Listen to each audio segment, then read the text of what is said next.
पे टीयर है, उसको टीयर को स्टिच करना भी जो होगा वो आप लोगों के लिए ईजी होगा। ठीक है, वो हमारी जो मैं चाहती थी पहले तो भी कर सकते हैं, जरूरी नहीं कि डक्स पेप्लम लगाएं। वो तो बड़ा मुश्किल लगता है, वो डक्स पेप्लम मुश्किल लगता है, पेनफुल भी होता है, लेकिन इजी भी होता है। इसमें ये होता है कि उसको एक बार फिक्स कर दिया जाए ना तो उसको दोबारा फिक्स करने की जरूरत नहीं पड़ती। इसको हम लोग ये आगे पीछे हो सकता है, इसको प्रेशर के साथ पकड़ के रखना पड़ता है, क्लियर करना पड़ता है सरफेस को, यानी कि एरिया को हमें सामने ला कर लेना पड़ता है। वहाँ पे अगर डक्स पेप्लम एक बार लग गया वो सर्विस बिल्कुल सामने होती है और कपटी जो है वो आपके लिए रखनी ईजी देती है। अगर इसको हम यूज करेंगे एक हाथ तो इसी में बिजी रहेगा, एक हाथ इसमें इसको लगा दे तो दोनों इसके लिए हमें असिस्टेंट की जरूरत है। ठीक है, इसके लिए हमें असिस्टेंट की जरूरत है। अगर तो असिस्टेंट नहीं है तो देन आप डक्स पेप्लम यूज कर लो।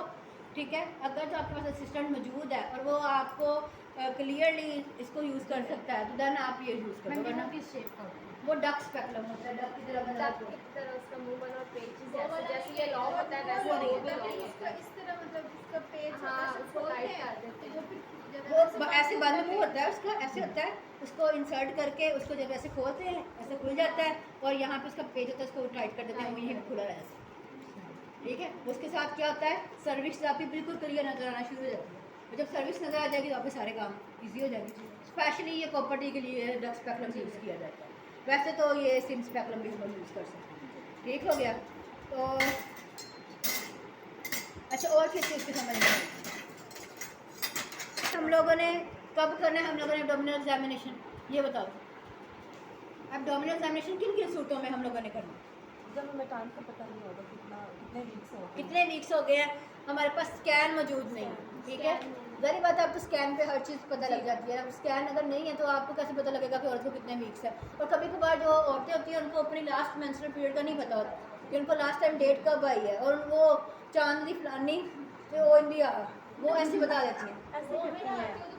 हाँ, तो वो अब तुम लोग चांद को, अब हम लोग मतलब कि मॉडर्न वो हैं, तो हम लोगों को चांद वगैरह का और बता देना है।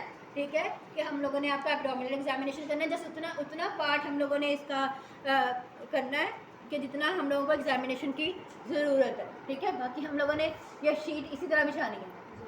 ठीक है, एक शीट लेके उसको पेशेंट के टांगों को इस तरह कवर कर देना है। जस्ट पेट के जितने हिस्से पे एग्जामिनेशन करना है उतने हिस्से को हम लोगों ने एक्सपोज करना है, अदरवाइज बाकी उसकी प्राइवेसी का ख्याल रखना है। ठीक है, जो तुम लोग अपने लिए पसंद करते हो वही अपने पेशेंट के लिए पसंद करो। जैसे कि हम लोग किसी जगह पे जाते हैं, हम लोग कहते हैं कि हमें एक्सपोज ना किया जाए, हर पेशेंट यही जाता है हर औरत की इज्जत किया करो, हम लोग भी औरतें हैं। ठीक है, तो उतना ही एक्सपोज करो किसी जो हम लोग को सही लगे। ठीक है, और वो भी कंफर्टेबल हो। प्रोसीजर बता देना है उसको, उससे वर्बल कंसेंट ले लेने हैं। ठीक है, जितना भी प्रोसीजर आप लोग करो उसकी पर्ची पे लिख दो कि वर्बल कंसेंट ऑब्टेन्ड, यानी कि VCO, ताकि कल आपको कोई बात ना आए कि बाजी ने ਸਾਨੂੰ ਦੱਸਿਆ नहीं। क्योंकि अक्सर पेशेंट ऐसे कर देते हैं, करवा लेते हैं, ट्रीटमेंट करवाते हैं, बाहर जाके ना फिर वो इशू बना देते हैं, मैं साढ़े नाल आ किया सानू बाजी ने ਦੱਸਿਆ नहीं। वो वर्बल कंसेंट लिख लेना ज़रूरी है, पेशेंट को बता के ऊपर लिख देना ज़रूरी है, ताकि आने वाले को पता हो कि हम लोगों ने कंसेंट ले लिए। ठीक है, अच्छा एक और बात, किन किन माइनर ऑपरेशन में जो है कंसेंट लेना ज़रूरी है, ये बताओ। एपिसोड में भी कंसेंट लेना ज़रूरी है। प्रॉपर्टी इंसर्शन में मियाँ बीवी दोनों के कंसेंट लेने ज़रूरी है। DNC में भी लेना ज़रूरी है। छोटे मोटे जितने भी सर्जिकल ऑपरेशन आप कर रहे हो उस सब में कंसेंट लेना ज़रूरी है। ठीक है, जहाँ पे आपने स्टिच करने हैं, जहाँ पे आपने कोई मेथड यूज़ करना है, वो उस सब में कंसेंट लेना बहुत ज़रूरी है। स्पेशली प्रॉपर्टी के लिए मियाँ बीवी दोनों का रजामंदी और उनका कंसेंट लेना ज़रूरी है। मैम जी वो तो खुद ही करवाने आती है, फिर कंसल्ट की क्या जरूरत? लिखते हैं रजिस्टर पे, ये तो वो रजिस्टर कह रहे हैं ना, हमें तो लिख proof के, चाहिए ना।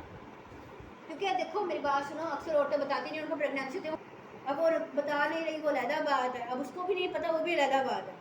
लेकिन इस सूरत में भी क्योंकि किसी किसी को 6 महीने तक मेंसेस नहीं आते हैं डिलीवरी के बाद भी, तो जाहिर बात है अब उन्होंने कोई ना कोई तो प्रोसीजर करना ही है ना फैमिली प्लानिंग के लिए, कुछ ना कुछ तो करना ही है। ये तो नहीं ना कि अब बच्चा पैदा कर ले नेक्स्ट टाइम हो। और इतनी हमारे है नहीं माशरे में हेल्थ एजुकेशन, इतनी उनको अवेयरनेस नहीं है।